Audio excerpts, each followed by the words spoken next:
जैसा कि एक श्लोक में कहा गया है कि सूरज अपनी रोशनी स्वयं नहीं लेते, नदियां अपना पानी खुद नहीं पीती, पेड़ अपना फल खुद नहीं खाते, बल्कि ये सब कुछ संसार को समर्पित करते हैं।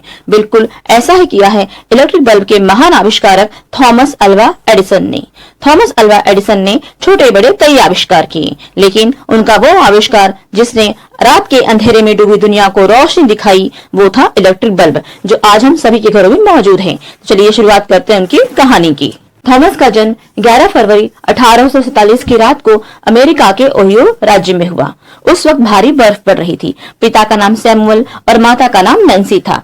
जन्म के समय एडिसन का सिर आम बच्चों से बड़ा था और बाकी शरीर काफी कमजोर था। डॉक्टर को अंदेशा था कि यह बच्चा किसी किस्म के बुखार से पीड़ित है, लेकिन उस वक्त उस बुखार की पहचान न हो जाने की वजह से दवाएं भी उपलब्ध नहीं थी। मजबूरी में माँ नैन्सी प्रार्थना करने लगी। उनकी प्रार्थना रंग लाई और थॉमस बच गए। एडिसन बचपन में हर चीज को बहुत ध्यान से देखते थे और कई तरह के प्रश्न पूछते थे। एक बार उसने देखा कि चिड़िया कीड़े मकोड़े खाती है और उड़ती है। उन्हें लगा कि अगर इंसान भी उड़ने वाले कीड़े मकोड़े खाए तो वह भी उड़ने लगेगा। थॉमस ने कीट पतंगे इकट्ठे किए और उनकी चटनी तैयार की और उस चटनी को अपनी पड़ोस की हम उम्र लड़की को पिला दिया। उस लड़की के पेट में दर्द शुरू हो गया। बड़ी मुश्किल से उसकी जान बच पाई और एडिसन का उड़ने का सपना टूट गया। बाद में थॉमस का परिवार पोर्ट ह्यूरॉन आकर बस गया। यहाँ आकर थॉमस स्कारलेट फीवर का शिकार हो गए। उन्हें कान से कम सुनाई देने लगा और पढ़ाई में भी ध्यान लगाने में तकलीफ होने लगी। एक दिन बालक थॉमस स्कूल से घर आए तो उनके पॉकेट में एक नोट था जो उनकी टीचर ने दिया था। उनकी माँ ने उस नोट को पढ़ना शुरू किया और उनकी आंखों में आंसू आ गए। थॉमस ने पूछा कि माँ इसमें क्या लिखा है, तो उन्होंने कहा कि बेटा इसमें लिखा है कि तुम्हारा बच्चा जीनियस है और हमारे पास इसे पढ़ाने के लिए टैलेंटेड टीचर नहीं है, आप इसे घर पर ही पढ़ाएं। इसके साथ ही थॉमस का स्कूल जाना बंद हो गया। थॉमस तरह तरह की किताबें पढ़ने लगा। उसने घर में ही एक छोटी सी प्रयोगशाला बना ली और प्रयोग करने के लिए कूड़े करकट से सामान इकट्ठा किया करता। माँ नैन्सी घर में फैलती इस गंदगी से काफी परेशान हो गई थी। एडिसन ने रेलवे स्टेशन के मास्टर मैकेंजी की 3 वर्षीय पुत्र को ट्रेन के नीचे आने से बचा लिया, जिससे खुश होकर मैकेंजी ने रेलवे टेलीग्राफ के दफ्तर में टेलीग्राफिस्ट का काम उन्हें सौंपा।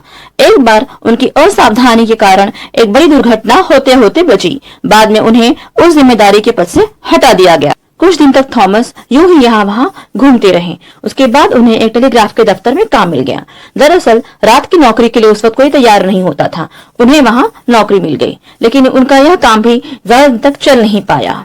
एक बार उनके एक अधिकारी ने एक महत्वपूर्ण और लंबा संदेश भेजने के लिए दिया और कहा कि इसके लिए अगर जरूरी हो तो बाकी सारे संदेश रोक दिए जाए। थॉमस ने ऐसा ही किया। उन्होंने जो संदेश रोका वह जिला अधीक्षक का था और जब इसके लिए जवाब तलब किया तो उनके अधिकारी ने झूठ बोल दिया। इससे एडिसन की नौकरी चली गई। बदहाली के इस हाल में एडिसन ने अनेक प्रकार के काम किए। टेलीग्राफ ऑपरेटर जब भी छुट्टी पे जाते तो वह उनकी जगह अस्थायी रूप से काम करते। उन दिनों उनके रहने खाने का भी कोई ठिकाना नहीं होता।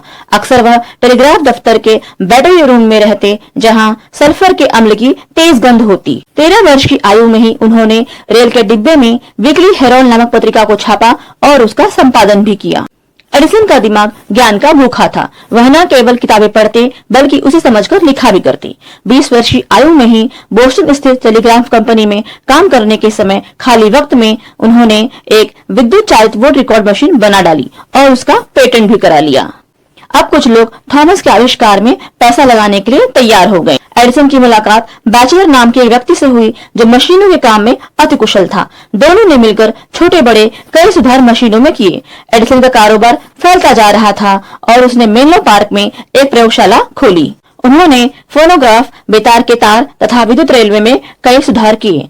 उन्होंने detective machine, motion picture camera और अमेरिकी डिफेंस के लिए कई आविष्कार किए। उनके नाम पर कुल मिलाकर 1903 पेटेंट हैं। उनका सबसे बड़ा आविष्कार बिजली का बल्ब था, जिसने पूरी दुनिया में क्रांति ला दी। बिजली का बल्ब बनाने में वे 10,000 बार से ज्यादा बार फेल हुए थे, लेकिन अंततः उन्हें सफलता मिली। उनका बनाया गया बिजली का पहला बल्ब 40 घंटे तक जला था, जिसे देखने के लिए दूर दूर से लोग आ रहे थे। भीड़ इतनी बढ़ गई थी कि लोगों को लाने के लिए विशेष रेलगाड़ियां चलाई गईं। एडिसन ने अपने बनाए गए बल्ब की टेस्टिंग करने के लिए अपने कर्मचारी के हाथ में दिया। उस कर्मचारी को यकीन ही नहीं हुआ और मारे घबराहट के उसके हाथ से वह बल्ब गिरकर टूट गया। 2 दिन बाद एडिसन ने उसे फिर बुलाया और टेस्टिंग के लिए एक नया बल्ब दिया और कहा कि बल्ब भले ही टूट जाए, तुम्हारा आत्मविश्वास नहीं टूटना चाहिए। इधर दुनिया बल्ब की रोशनी में चमक दमक देख रही थी और वहां एडिसन की पत्नी उनकी शक्ल देखने के लिए भी तरस गई थी, क्योंकि प्रयोगों की वजह से एडिसन 24 घंटे लैब में ही रहा करते थे। एक बार एडिसन की फैक्ट्री रातों रात जल गई। वह अपनी फैक्ट्री को अपनी आंखों के सामने जलते हुए देख रहे थे। उनके बेटे ने कहा कि पिताजी, हम बर्बाद हो गए। तब एडिसन ने कहा कि इस फैक्ट्री में हमारी सारी गलतियां जलकर राख हो गईं। अब हम एक नई शुरुआत करेंगे। एक बार घर की अलमारी में एडिसन को वह नोट मिला जो उनके टीचर ने उनकी माँ को दिया था। उत्सुकतावश उन्होंने खोला कि उसमें क्या लिखा है। उसमें लिखा था कि तुम्हारा बच्चा मेंटली वीक और मूर्ख है, अब उसे स्कूल मत भेजना। उस दिन एडिसन को सच्चाई का पता चला। वे घंटे रोए। बाद में उन्होंने अपनी डायरी में लिखा कि एक बच्चा जो मेंटली वीक था, उसे जीनियस उसकी माँ ने बनाया। अंतिम दिनों में एडिसन को नींद ज्यादा आने लगी थी और वो कुछ बीमार से हो गए थे। 18 अक्टूबर 1931 रविवार का दिन था। उस दिन तड़के 3:24 पर एडिसन चल बसी। अंतिम दर्शन के लिए भीड़ इस कदर उमड़ी कि लोगों को नियंत्रित करना मुश्किल हो गया। उनके निधन पर एक दिन के लिए पूरे अमेरिका की लाइट बंद कर दी गई। तो मित्रों, यह थी एडिसन की कहानी।